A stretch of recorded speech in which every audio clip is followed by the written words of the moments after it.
Во функција на заштита на интересите на своите членки, а со цел изнаоѓање најдобри решенија, Управниот одбор на Стопанската комора на Македонија, согласно јавно-приватниот диалог со владата, на седницата одржана на 7 јуни оваа година констатира дека негативните тенденции во македонската економија продолжуваат и понатаму. Клучен ограничувачки фактор за намалувањето на економските активности покрај намалената побарувачка одстранство е хроничниот проблем со неликвидноста и високиот степен на внатрешна задолженост.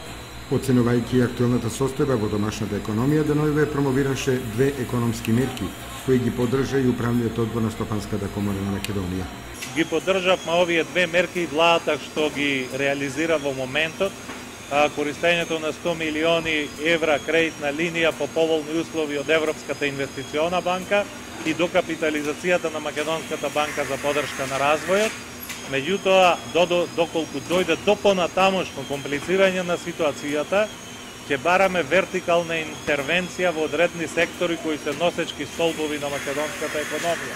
Второ, бараме да се зголеми конкурентноста на македонските производи преку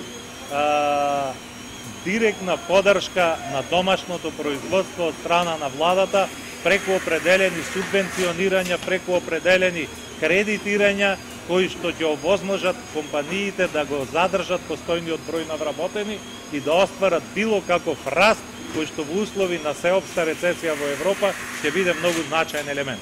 Сепак, Управниот одбор на Стопанската комора на Македонија оцени дека годинава ќе биде потешко да се задржи нивото на економските активности од минатата година, доколку не се преземат определени системски активности за поддршка на производните и извозно ориентираните дејности од реалниот сектор. За таа цел, бизнис секторот ги дава следните сугестии за размислување. Примена на мерки за заштита на домашното производство, кои во кризни услови добиваат се поголемо значење. Обезбедување на потрошувачки кредити со субвенционирана камата за набавка на стоки за широка потрошувачка од домашно производство. Формирање на гарантен фонд за обезбедување на дополнителни гаранции, кои што на производните предпријатија ќе им овозможат полесен пристап до кредити при аплицирање кај комерцијалните банки и потикнување на стопанските активности преку целосна реализација на капиталните инвестиции, при што јавните набавки да бидат целосно ставени во функција на активирање на домашните компании, водејќи сметка за почитување на правниот систем и преземените меѓународни обврски. Управниот одбор на Стопанската комора на Македонија е на мислење дека доколку дојде до понатамошно влошување на ситуацијата, неопходно ќе биде да се разгледат можностите за преземање на вертикални мерки во одредени сектори кои се носечки столбови во македонската